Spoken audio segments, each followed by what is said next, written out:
Ce soir, je veux encore nous encourager, même si le confinement est déjà arrêté, mais je vais encore partager avec nous le psaume 1.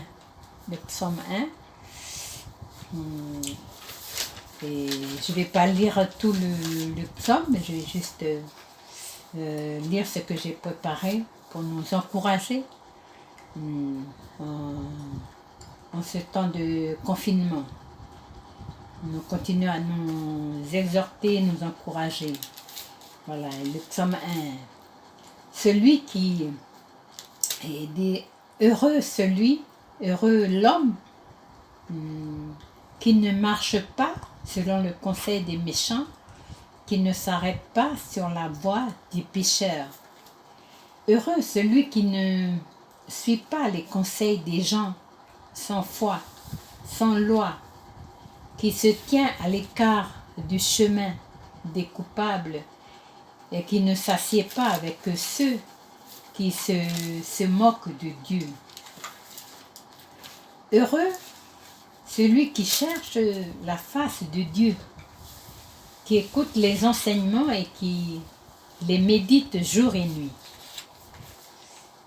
Cet homme est comme un arbre planté près d'un courant d'eau. Il donne ses fruits quand la saison est venue et ses feuilles ne perdent jamais ses fraîcheurs.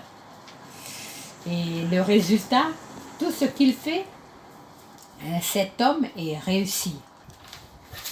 Donc, je parlais aussi de négatif, mais ce n'est pas le cas des méchants. Ils sont comme des brins de paille dispersés par le vent.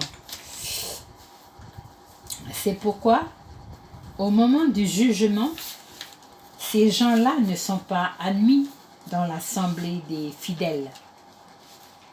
Et côté positif, le Seigneur prend soin de la vie des fidèles parce qu'ils réjouissent son cœur. Ils font la volonté du Seigneur.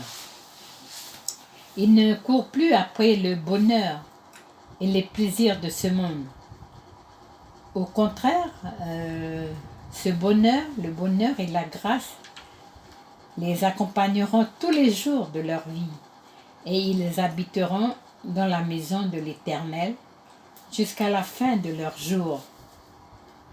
Ça se trouve dans Psaume 23, verset 6. Donc je vais mettre une petite conclusion à la fin. Les gens sans foi suivent un chemin qui les mène à la ruine. C'est un chemin désastreux. Évitons ce chemin pendant qu'il est encore temps. Amen.